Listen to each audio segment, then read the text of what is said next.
So in just a couple seconds, I want to play for you a portion of Joe Biden's most recent press conference, where he bends over backwards to defend the Republican Party and to help Republicans disassociate themselves from Donald Trump and all the messes Donald Trump and his cronies have caused over the past few days and weeks and months and indeed years.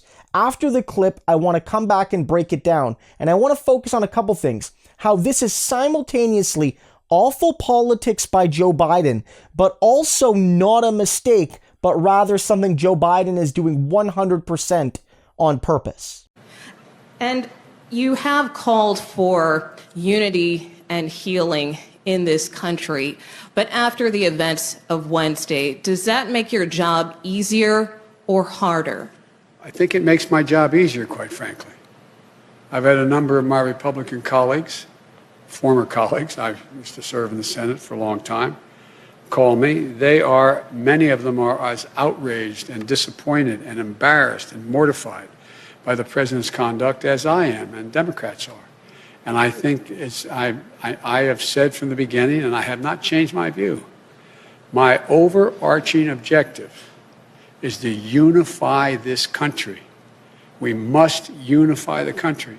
And I think that you've heard me say this before, and I apologize for repeating myself, but understandably the questions are repetitive and good. I mean, I'm not being critical of the question. And that is that there's two ways people are inspired: by inspirational leaders and by terrible leaders. By terrible leaders. What this president has done is ripped the Band-Aid all the way off to let the country know who he is and what he's about and how thoroughly unfit for office he is. And you see already a number of Republicans. I was so proud. I know we're on opposite sides. I'll get criticized from some of the people in my party for saying this, but I've worked very hard with and against the former, soon-to-be former Majority Leader, Mitch McConnell. I thought what he said on the floor of the United States Senate was, in fact, the right thing to do. He stood up. He's ashamed.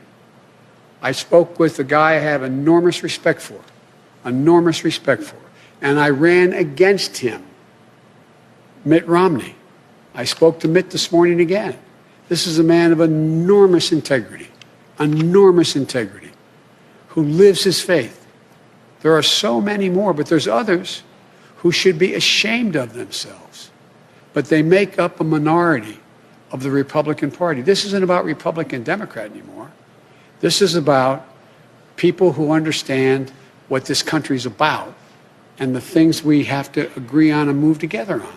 I just think that if you look at it, speaking to some of my Republican colleagues, and I've spoken to a number of them over the last month since we've been elected, through recently as the day in which this god-awful debacle was taking place up on the Hill.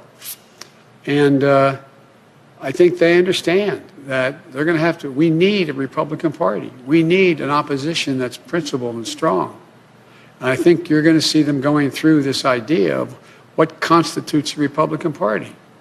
And to hear some of my colleagues, Republican colleagues, talk about how shameful it is of the way Ted Cruz and others are dealing with this, how they're responsible as well for what happened. And so it's interesting to me, and I was pleased to hear some of the more prominent Republicans say to me that the Ted Cruzes of the world are as responsible in terms of people believing the lies as, not as responsible, but similarly responsible like Trump. But they didn't say, go to the Capitol, I'll be with you, follow. That's a different story. Thank you. Thank you. Thank you all very, very much. Appreciate it. Thank you. So what I mean by that is that Joe Biden is absolutely going to great lengths here to defend Republicans, to basically say, I want and I need, and the American people should want and need a strong Republican Party. And this isn't something new. even back in 2019, like before the primaries really kicked into gear, before the voting really started, you had Joe Biden say, I need a good Republican Party. The country doesn't work if the Republican Party isn't strong. And he said to people that, if I get a Republican to vote for me, I want them to stay a Republican. I don't want them to become a Democrat. I want them to vote for me and then go back to being a Republican. And he's saying that not just because it makes him sound bipartisan, but because he actually believes it. Biden really wants folks to think, whether they're Republicans or independents or even his own Democrats, that the Republican Party is a force for good and that the loss of the Republican Party, or even just the weakening of it, is bad for the United States. The thing is, Biden believes this for two key reasons. The first is that Biden does indeed genuinely believe in bipartisanship. Because if you're a center-right corporate Democrat that doesn't mind selling out the working class and doesn't mind selling out student loan havers and doesn't mind selling out working class African Americans and doesn't mind signing anti-worker trade deals, then, and you've been in the Senate from like 1973 until 2008, a life like longer than I've been alive, then yes, you are going to find lots of bipartisan compromise.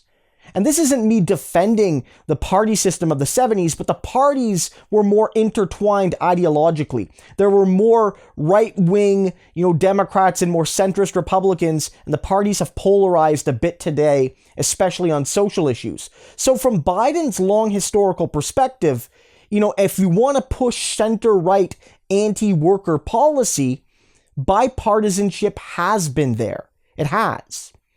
But the problem with it now is that the Republicans don't operate in good faith. Joe Biden and Barack Obama, when they were in the White House together, and Joe Biden throughout many of his years was a good faith bipartisan operator. And that's not a good thing. I'm not defending Joe. I'm saying that made him perfectly willing to sell out the people that elect Democratic politicians, all because he wanted to pass center-right policy and found it easier to do with Republicans. Like when he supported the Iraq War, he could be bipartisan on that. When he supported anti-worker trade deals, he could be bipartisan. But Republicans do not operate with a healthy, good faith bipartisan mindset anymore. And so what Joe Biden is effectively saying is, I want a strong Republican Party, and what Republicans are saying is, I want to destroy all my opposition. And that doesn't lead to a functional system. Joe Biden is basically purposely going to a street brawl unarmed. That's what he's doing. But he means it. Like he's actually being genuine. And that's a problem because the Republican Party is a threat to democracy. They're a threat to the working class. They're a threat to building even the basic form of healthcare, let alone Medicare for all. They've hijacked the courts and they are not good faith operators in democracy. And yet Joe Biden, out of this romance for bipartisanship, is selling out the people that made him president. Young people, working class people, marginalized people, black people in particular, but minority groups of all kinds, really. They made him president, and Joe Biden is like, I want to cooperate with the people that want to dehumanize my voting base. That's Joe Biden. But that's genuinely Joe Biden. That's what's frustrating there, because I think Biden really does believe in bipartisanship.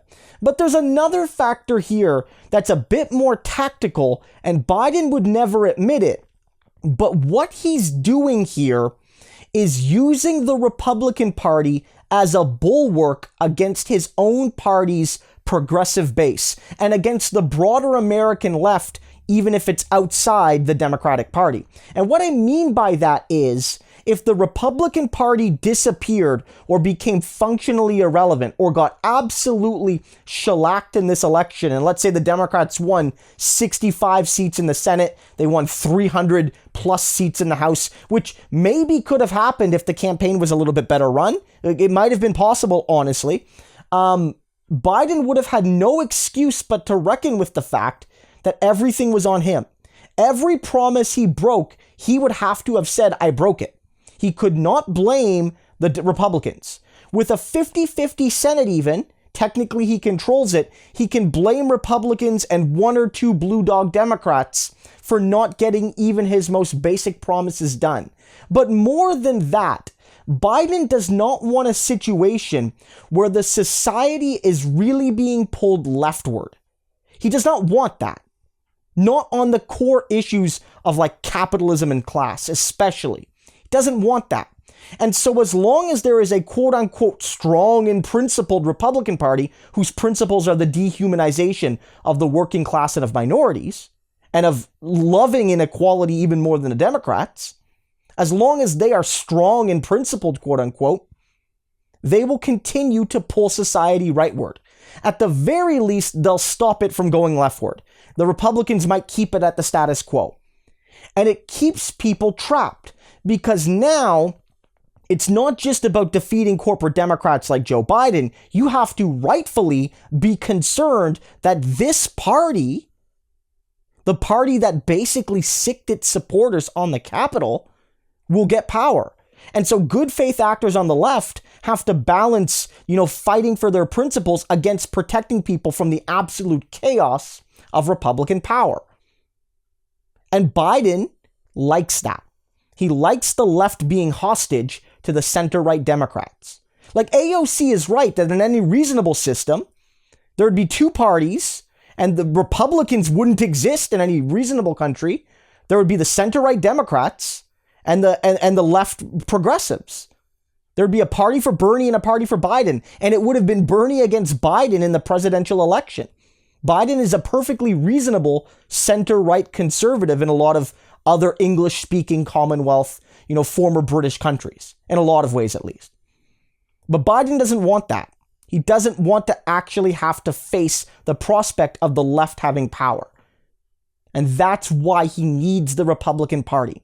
Pelosi has mentioned this before too. A lot of corporate Democrats will say this. They love this idea, which is exactly why he has to spend all of his time here praising Republicans. Yeah, he singles out Trump and he singles out Cruz, and I believe he singles out Hawley here as well, saying there's a few bad apples, but the Republican Party are on the balance good guys and I like them. He needs to say that. That's bad politics. Donald Trump should be absolutely connected to the Republican Party. But the campaign Joe Biden ran, before the election, and what he's been saying since, is to do the PR work for Republicans. Nobody in this country more than Joe Biden right now is helping the Republicans disconnect themselves from everything bad about Trump and Trumpism. No one. Republicans aren't doing it because Republicans are afraid of standing up to Trump's base. Even many regular Democrats are trying right now to make it very clear that the Republican Party enabled him. And the left more than anyone, Bernie, AOC, Ilhan Omar, Rashida Tlaib, they're doing that.